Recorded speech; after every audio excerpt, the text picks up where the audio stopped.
Қайырлы күн. Бүгін біз математика пәнінен 59-шы сабақты қарастырамыз. Бөлінісінде нөлі бар 3 таңбалы сандарға көбейту және бөлу алгоритмін қолдануды үйренеміз. Бірінші есепке назар аударайық.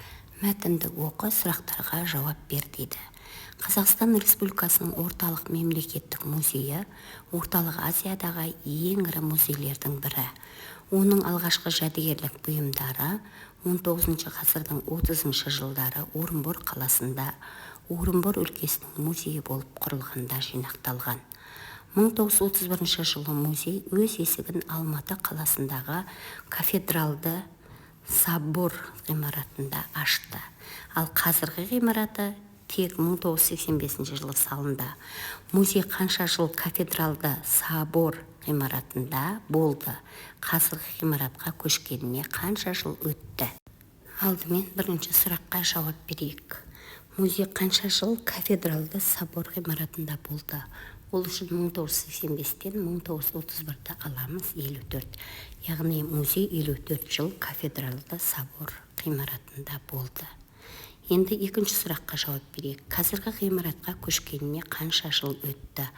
Биыл 2023 жыл, 2023-тен 1985-ті алсақ 38 болады. Яғни қазіргі ғимаратқа көшкеніне 38 жыл болды. Келесі екінші есепке назар аударайық. Есепте дейді. Яғни көп таңбалы санды 2 таңбалы санға бөлуді және көп таңбалы санды 3 таңбалы санға бөлуді орындап шығамыз.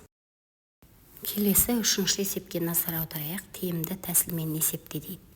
Яғни тиімді тәсілмен есептеу үшін есепті оңайлатып, оңай тәсілмен шығаруымыз керек. Келесі төртінші есепке назар аударайық. Сұраққа жауап бер дейді. Автобус Нұр-Сұлтан қаласынан 10 сағат 40 минутта шығып, Көкшетауға 12 сағат 10 минутта келеді. Ол осы жолды қанша уақытта жүріп өтеді? Егер автобус Көкшетауда 2 сағат 15 минут кідіретін болса, онда Нұр-Сұлтан қаласына сағат нешеде қайтып келеді? Ол үшін бірінші сұрақтың жауабын табу үшін 12 сағат 10 минуттан 10 сағат 40 минут азайтамыз, 1 сағат 30 минут болады. Яғни автобус осы жолды 1 сағат 30 минутта жүріп өтеді екен.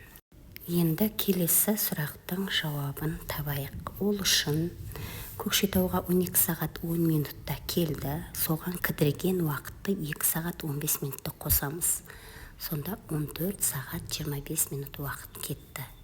Енді осы 14 сағат 25 минутқа жолға кеткен 1 сағат 30 минутты қоссақ, 15 сағат 55 минут болады. Яғни автобус Нұр-Сұлтан қаласына 15 сағат 55 минутта қайтып келеді екен. Келесі 5-ші есепке назар аударайық. Көрсетілген өлшем бірліктеріне өрнекке. 8 тонна 2 центнерде 8200 килограмм болады. 6 километр 90 метрде 6090 метр болады. 5 сағат 8 минутта 308 минут болады. 486 секунд 8 минут 6 секунд болады. 72 сағат 3 тәулік болады. 2600 грамм 2 килограмм 600 грамм болады. 8 квадрат метр 54 квадрат дециметр 854 квадрат дециметр болады. 32 квадрат дециметр 3200 квадрат сантиметр болады. Келесі 6-шы есепке назар аударайық. Өрнектердің мәнін тап дейді. Яғни амалдардың орындалу ретін анықтап, өрнектердің мәнін табамыз. Келесі 7-ші есепке назар аударайық. Есепті шығар. Музей ғимаратының жалпы ауданы 25960 квадрат метр. Оның 14000 квадрат метр ауданын жәдігерлер алып жатыр. Қалғаны әрқайсының ауданы 920 квадрат метр болатын бірдей көрме залдары. Музейде неше көрме залы бар? Мұражайдың жалпы ауданы 25960 квадрат метр екен. Жәдігерлер 14000 квадрат метр жерді алып жатыр екен. Қалғаны 920 метр квадраттан көрме залдары бар екен. Яғни неше көрме зал бар екен табамыз. Ол үшін 25960-тан 14000-ді азайтамыз. 11960 болады. Енді 11960-ты 920-ға бөлеміз, сонда 13 болады. Яғни музейде 13 көрме залы бар екен. Келесі 8-ші есепке назар аударайық. Амалдардың орындалу ретін анықтап, оны есептейміз.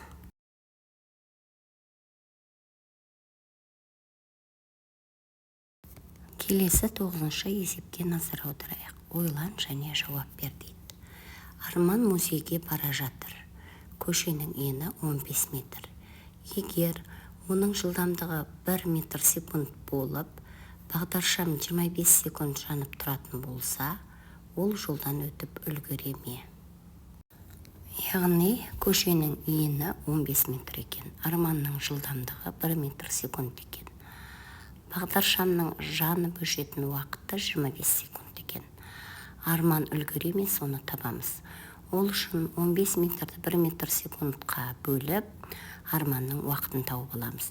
Яғни арман 15 секундта өтіп үлгереді. Енді 25 пен 15-ті салыстырайық. Әрине 25 үлкен. 25-тен 15-ті алсақ 10 болады. Яғни арманның 10 секунд уақыты артық қалады.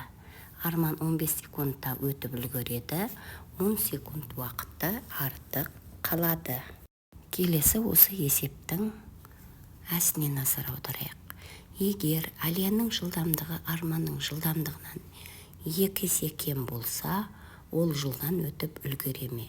Жолды қауіпсіз өту үшін Алия не істеуі керек? Көшенің ені 15 метр. Арманның жылдамдығы 1 метр секунд. Алияның жылдамдығы белгісіз. Арманның жылдамдығынан 2 есе кем. Ал бағдаршамның жанып өшу уақыты 25 секунд екен. Енді Алияның жылдамдығын табуымыз керек. Алияның жылдамдығын табу үшін 1 метр секундты 2-ге бөлеміз.